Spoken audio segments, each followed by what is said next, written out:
Hello friends, welcome to Nielsen's Academy. So in this video we are going to study Kepler's three laws. So let us start with Kepler's first law. Kepler's first law says that the orbit of the planet is an ellipse with the sun at one of the foci. Wait for a second. The orbit of the planet is an ellipse with the sun at one of the foci. So what this tells us is the orbit of the planet, जो planet का जो orbit है, it makes an ellipse with the sun at one of the foci. It could be here, here, here. ये कहीं पे भी हो सकता है, जैसे कि for like A पे, B पे, C पे, D पे, E पे, F पे. तो ये कहीं पे भी कोई भी एक फोकाई पे हो सकता है. ये पहला फोकाई ये हो गया. Wait for a second, let me re-highlight it. ये पहला फोकाई हो गया guys. ये second and this one is the third. So let us read what is given here in the box. The figure shows the elliptical orbit of the planet around the sun. The position of sun is indicated by S. So it says that the position of the sun is indicated by S. So let me re-explain the diagram. The position of the sun is indicated by S. This is the sun. This is the first foci. This one first foci, this one second, this one is the third. So the first foci is the area or the path length covered by the planet. Okay, let's move on to the next slide. So what is basically if someone asks you the first law, so what is the first law? The orbit of the planet is an ellipse with the sun at one of the foci. Now let's move on to the second law, Kepler's second law. The line joining the planet and the sun sweep equal areas in equal intervals of time. So this says that the lines joining the planet and the sun sweeps equal areas in equal intervals of time. Now to explain this I need to use different colors. So the line joining the planet and the sun sweeps equal areas in equal intervals of time. So this is the planet, okay, this is the planet and this is the sun, okay. So the line joining them sweeps equal areas in equal intervals of time. So this this this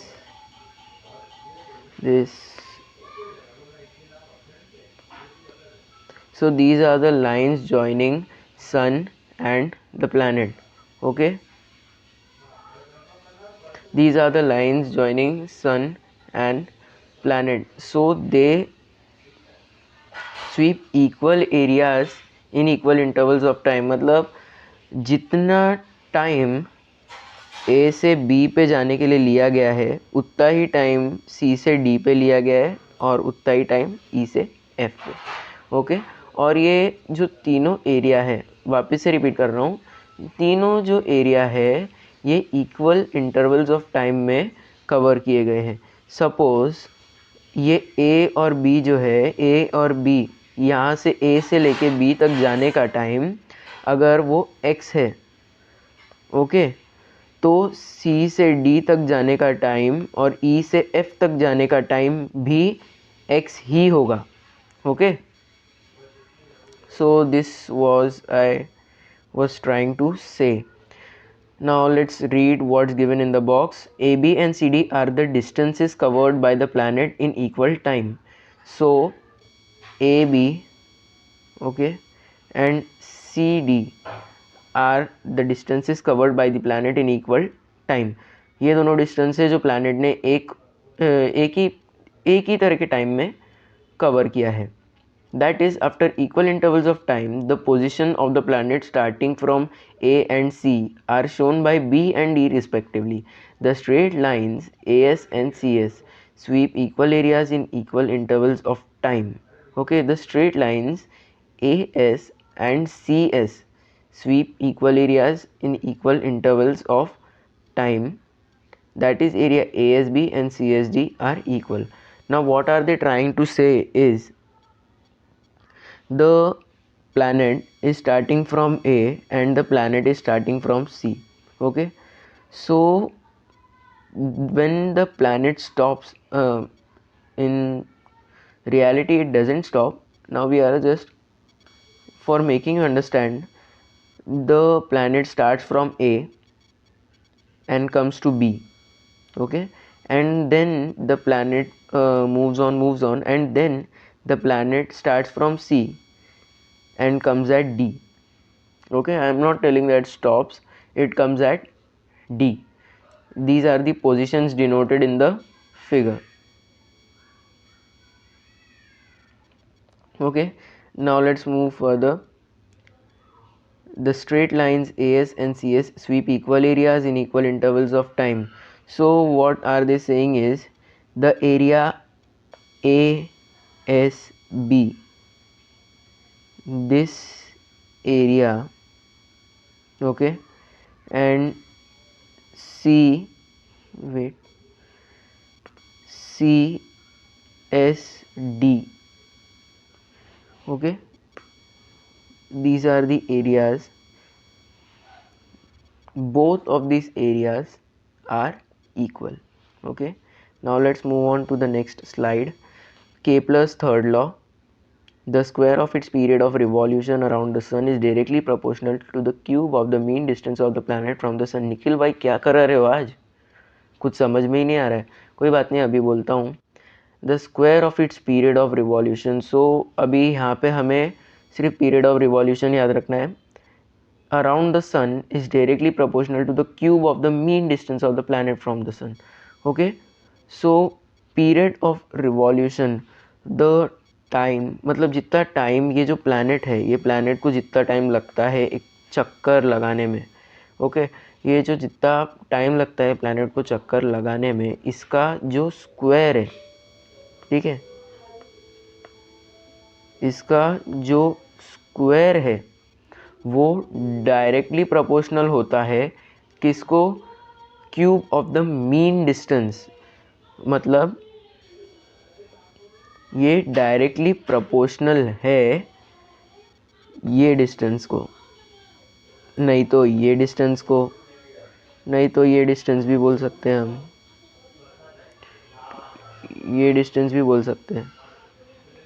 ठीक है, so what I am trying to say is the square of its period of revolution is directly proportional to the cube of the mean distance of the planet from the sun. Okay, thus if r, so what directly proportional, what this is trying to say, इसका मतलब क्या हुआ directly proportional है? मतलब अगर एक quantity बढ़ रही है तो दूसरी क्वांटिटी भी बढ़ेगी.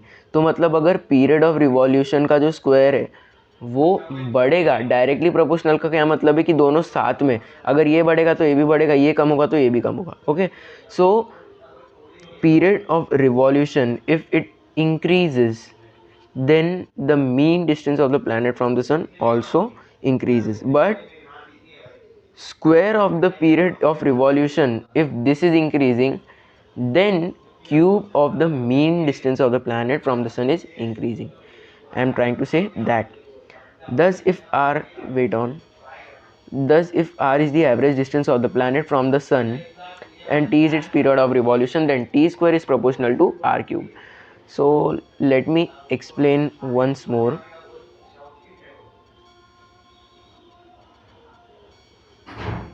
Just wait for some time. Yes, so the square of its period of revolution is directly proportional to the cube of mean distance of the planet from the sun. Square of its period of revolution Okay, square of period of revolution. Now we have assumed that the period of revolution is t. Okay, the period of revolution is t, and it is directly proportional to the cube of the mean distance of the planet from the sun. Cube of mean distance